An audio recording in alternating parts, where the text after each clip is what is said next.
Shalom, sahabat inspirasi yang terkasih. Pembacaan firman Tuhan terambil dari 1 Korintus 3 ayat 16 dan 17. Tidak tahukah kamu bahwa kamu adalah bait Allah dan bahwa Roh Allah diam di dalam kamu?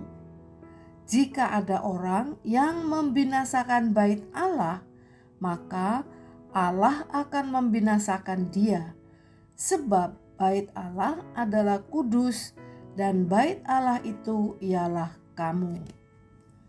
Sahabat inspirasi, bait Allah adalah tempat umat Allah beribadah, memuliakan Tuhan, merasakan hadirat Tuhan dan jamahan Tuhan.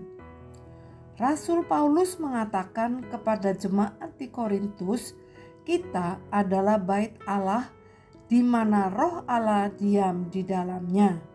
Dari ayat 16. Jadi, sudah seyogyanya orang bisa merasakan kehadiran Tuhan dalam hidup kita selaku bait Allah, dimanapun kita berada. Tentunya kita merasa bangga, senang, sukacita karena Roh Allah tinggal di dalam diri kita, sehingga melalui hidup kita banyak orang diberkati. Tetapi mari kita simak dan renungkan apa yang ditulis oleh Rasul Paulus pada ayat ke-17 sebagai berikut.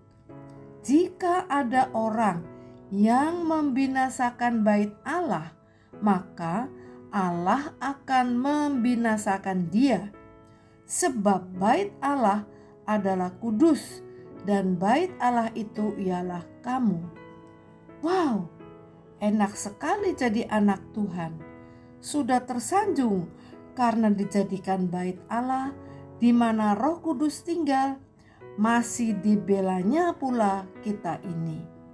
Kalau ada yang membinasakan, akan dibinasakan oleh Allah sendiri. Tetapi pernahkah terpikirkan bagaimana kalau diri kita sendiri yang membinasakan bait Allah itu? Mungkin kita berkilah, mana mungkin, kan badanku sendiri. Mari kita simak beberapa contoh. 1. Perokok. Memang dalam firman Tuhan tidak ada larangan orang merokok.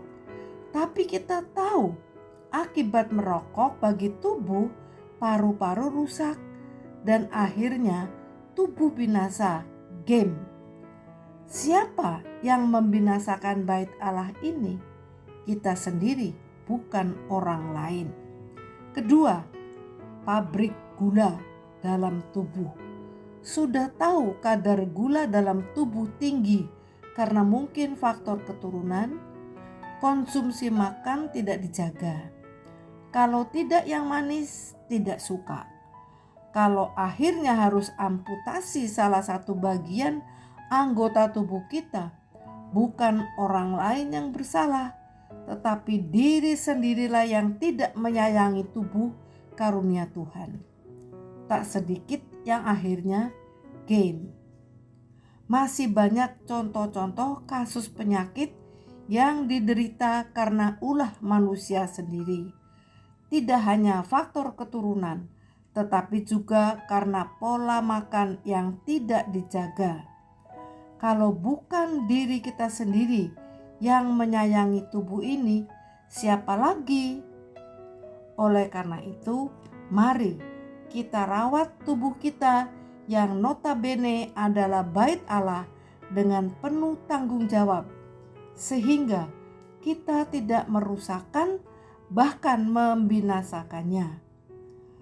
Hiduplah sebagai anak-anak yang taat dan jangan turuti hawa nafsu yang menguasai kamu pada waktu kebodohanmu, tetapi hendaklah kamu menjadi kudus di dalam seluruh hidupmu, sama seperti Dia yang kudus yang telah memanggil kamu, sebab ada tertulis, kuduslah kamu sebab aku kudus. Demikian firman Tuhan yang terambil dari 1 Petrus 1 ayat 14 sampai 16. Mari kita berdoa. Tuhan Allah Bapa kami di dalam surga, ajarkan kepada kami agar kami dapat menjaga, merawat tubuh kami sehingga dapat memuliakan nama Tuhan melalui hidup keseharian kami. Amin. Tuhan memberkati.